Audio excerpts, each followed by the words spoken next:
Bismillahirrahmanirrahim. We are going to discuss your homework 1, in which I gave you 2 questions. So the first question was, पहले question में I asked you to calculate the total force on charge 3.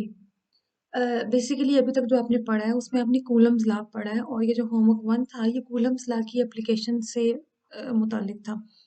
Coulomb's law की basics तो आपको पता है कि ये at a time 2 charges के दरमियान इलेक्ट्रिक फोर्स को फाइंड करता है। फिर ये कि आपके पास Coulomb force always act along the line joining the two charges. फिर ये कि रिपल्सिव हो सकती है, अट्रैक्टिव हो सकती है, आप इसका मैग्नीट्यूड फाइंड करते हैं, डायरेक्शन फाइंड करते हैं। अट्रैक्टिव में आपको अट्रैक्शन जो है वो कहाँ, वो उसकी एग्जांपल ये है, जैसे ये चार्ज 3 और 2 के दरमियान ये अट्रैक्शन को शो कर रही है, चार्ज 1 और 3 के दरमियान ये फोर्स रिपल्शन को शो कर रही है। Repulsion is points always away and attraction points always towards each other. ठीक। सो इसके बाद मैंने आपको ये बताया था कि अगर हमने 2 से ज़्यादा चार्जेस के दरमियान इलेक्ट्रिक फोर्स को फाइंड करना हो तो हम क्या करते हैं, हम प्रिंसिपल ऑफ सुपरपोजिशन से उसे यूज़ करते हैं, उसे फाइंड करते हैं। सो प्रिंसिपल ऑफ सुपरपोजिशन क्या है कि आप उन तमाम फोर्सेस का वेक्टर सम ले लेते हैं। यहाँ पर आपसे ये कहा गया है कि you have 3 charges, charge 1, 3, 2, 3 charges आपके पास। चार्ज 1 जो है, this is located such that this makes an angle theta with the y-axis. Charge 2 is located along x-axis and charge 3 is given along placed along origin. आपने charge 3 के ऊपर total charge find करना है। अब charge 3 के ऊपर जब charge 3 के ऊपर टोटल फोर्स फाइंड करनी है। अब ये जो टोटल फोर्स फाइंड करनी है, so first of all you will see कि आपके पास यहाँ पर कितनी फोर्सेस हैं। चार्ज 3 के अलावा आपके पास 2 चार्जेस हैं, 1 और 2। तो आपके पास टोटल फोर्स क्या आ जाएगी, इस 1 की वजह से फोर्स प्लस इस 2 चार्ज की वजह से force. That means total force will be equals to F31 plus F32। ठीक, इनका वेक्टर सम आ जाएगी। अब डायरेक्शंस अगर आप देखो तो आप ये देख लो कि आपके पास जो चार्ज 2 है वो 1 को अट्रैक्ट करेगा, और ये जो F32 की डायरेक्शन है वो along the positive x axis हो जाएगी, और जो चार्ज 1 है ये 3 को रिपेल करेगा, सो ये इसको शो करेगा F31 को, और F31 जो है इसकी direction away from these charges होगी, और ये जो F31 है ये y एक्सिस के साथ एंगल थीटा बना रहा है। क्यों? क्योंकि अगर देखो coulomb force always acts along the line joining the two charges. अब 1 और 3 को ये वाली लाइन ज्वाइन कर रही है, सो आपके पास इसी लाइन के अलोंग ही आपके पास फोर्स आएगी। सो अगर ये एंगल थीटा है तो ये वाला एंगल भी क्या होगा, थीटा होगा। सो आपके पास ये इन चार्जेस के दरमियान फोर्सेस की डायरेक्शन को मैंने यहाँ पर वेक्टर डायग्राम से सेपरेटली शो किया। ये चार्जेस की कन्फिग्रेशन जो आपको गिवन है, और ये साथ मैंने एक अलग डायग्राम से भी आपको शो किया कि आपके पास कौन सी 2 फोर्सेस एक्ट कर रही हैं। जब आपको डायरेक्शंस क्लियर हो गई है, so now you can calculate the magnitudes. So magnitude आपके पास सिंपली हम कूलम्स लॉ का फार्मूला लगा के F31 और F32 की वैल्यूज फाइंड करेंगे। R31 क्या है, चार्ज 3 और 1 के दरमियान डिस्टेंस है चार्ज, और जो R23 है या R32 दोनों आप कह सकते हैं डिस्टेंस है, वो क्या है, 3 और 2 के दरमियान डिस्टेंस है। तो ये आपने देख लिया। अब इनके आप कैलकुलेशंस कर सकते हैं। मैंने सिर्फ कैलकुलेशंस के जो एंड रिजल्ट है उसे ब्लैंक छोड़ा, बाकी आप देख सकते हैं। ठीक। तो नाउ अब तक आपने क्या किया, आपने देखा है कि आपके पास चार्ज 3 पे कितनी फोर्सेस एक्ट कर रही हैं, उनकी डायरेक्शन क्या है और उनका मैग्नीट्यूड क्या है। सो अब इंडिविजुअल फोर्सेस कैलकुलेट करने के बाद जब आपने टोटल फोर्स फाइंड करनी है, टोटल फोर्स के लिए आप क्या करेंगे, आप सारे वेक्टर्स को उनके एक्स और वाई कंपोनेंट्स में रिजॉल्व करेंगे। जो टोटल फोर्स का एक्स कंपोनेंट होगा उसमें आप सब एक्स कंपोनेंट्स को ऐड कर देंगे, टोटल फोर्स के वाई कंपोनेंट्स में आप सबके वाई कंपोनेंट्स को ऐड कर देंगे। सो जब आप F32 को देखते हैं वो कम्प्लीटली अलोंग एक्स एक्सिस है, सो उसका एक्स कंपोनेंट किसके इक्वल आ जाता है, F32 के, और उसका वाई कंपोनेंट क्या आ जाएगा, 0। ठीक, इसमें आपको कोई एम्बिग्यूटी नहीं होगी। F31 में आपको थोड़ी सी ये कंफ्यूजन आ सकती है कि F31 का जो वेक्टर है उसका एंगल जो आपके पास शो है वो कौन सा शो हो रहा है, वो थीटा एंगल शो हो रहा है विद द वाई एक्सिस।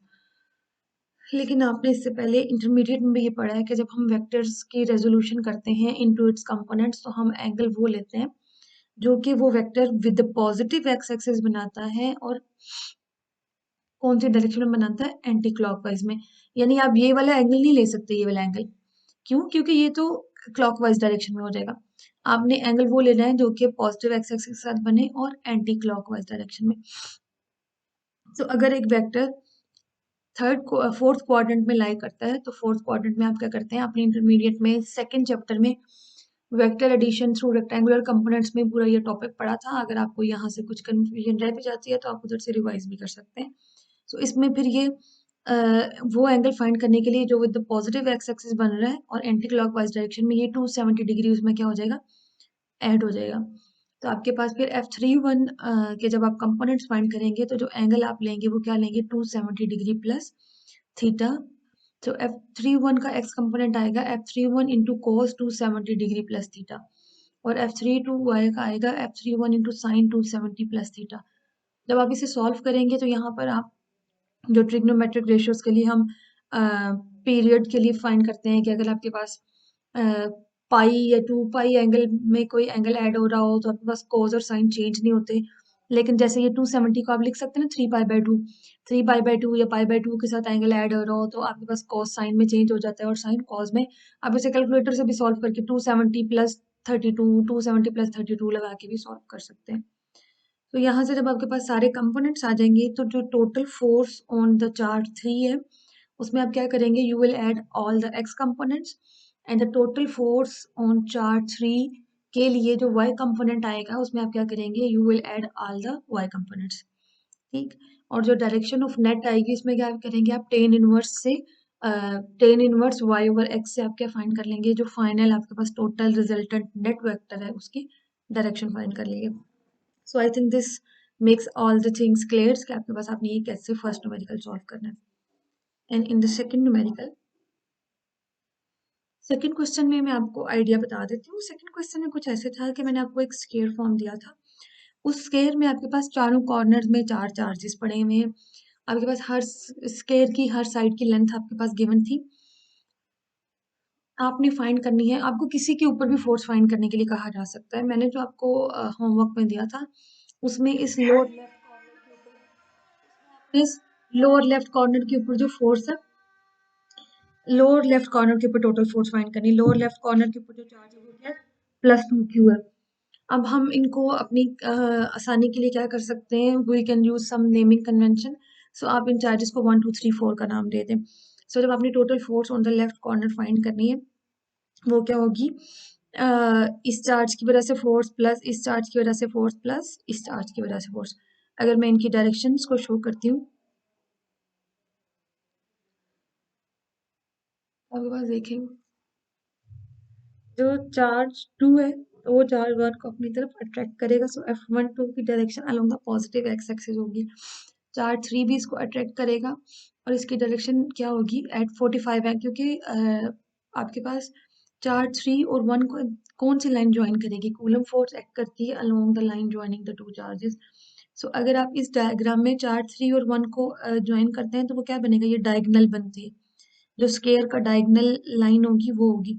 तो अगर आपके पास स्केयर में हर एंगल 90 डिग्री होता है तो जो डायगोनल होगी उसमें क्या एंगल आ जाएगा, फिर हाफ हो जाएगा। तो ये एंगल आपके पास कितना आ जाएगा, 45 डिग्रीज का। तो ये F13 आ जाएगा। और F14 में क्या होगा, 4 जो है वो इस चार्ज को रिपेल करेगा, तो उसकी डायरेक्शन क्या आएगी, अवे फ्रॉम दिस आएगी, और वो F14 आपके पास along the negative Y direction में चला जाएगा। आप देख सकते हैं F12 क्या करेगा, 1 को अट्रैक्ट करेगा, F13 भी उसे अट्रैक्ट करेगा, उसकी डायरेक्शन ये होगी, this vector will be making angle 45 degree with the positive x axis. और जो F14 है this will be directed along the negative y axis.